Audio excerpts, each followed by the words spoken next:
இயேசு கிறிஸ்து யார்?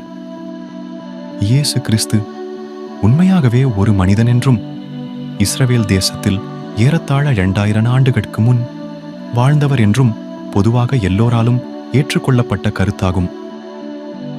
ஆனால் வேதாகமம் மட்டும்தான் அவரை தீர்க்கதரிசியிலும் நல்ல போதகரிலும் மற்றும் ஒரு தேவ மனிதன் என்பதிலும் மேலானவராக எடுத்துரைக்கிறது.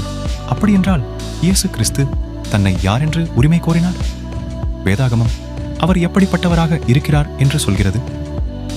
முதலாவதாக நாம் இயேசு கிறிஸ்து என்ன சொல்கிறார் என்று பார்ப்போம். நானும் பிதாவும் ஒன்றாக இருக்கிறோம்.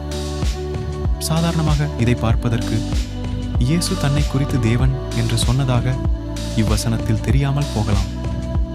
ஆனால் இயேசு இப்படி சொன்னதும் அதற்கு யூதர்கள் எடுத்துக்கொண்ட விதம் மற்றும் யூதர்களின் பிரதிபலிப்பை கவனியுங்கள். யூதர்கள் அவருக்கு பிரதியுத்தரமாக, நற்கிரியை நிமித்தமாக நாங்கள் உன்மேல் கல்லெறிகிறதில்லை, நீ மனிதனாயிருக்க உன்னை தேவன் என்று சொல்லி இவ்விதமாக தேவதூஷணம் சொல்லுகிறபடியினால் உன்மேல் கல்லெறிகிறோம் என்றார்கள். இந்த வாக்கியத்தை இயேசு கிறிஸ்து கூறியது மூலம் தன்னை தேவன் என்று குறிப்பிட்டதாக யூதர்கள் புரிந்து கொண்டார்கள். அவர்கள் இப்படி பிரதிபலித்ததால் இயேசு அதை மறுக்கவோ மாறுத்தரம் சொல்லவோ இல்லை. இதிலிருந்து நானும் பிதாவும் ஒன்றாக இருக்கிறோம் என்று இயேசு கூறியது அவர் தேவனாக இருக்கிறார் என்பதை தெளிவுபடுத்துவதற்குத்தான் என்பது தெளிவாகிறது. இயேசு கிறிஸ்து தெளிவாக தன்னை மறுக்க முடியாத அளவில் தேவன் என்று அறிக்கையிடுகிறார்.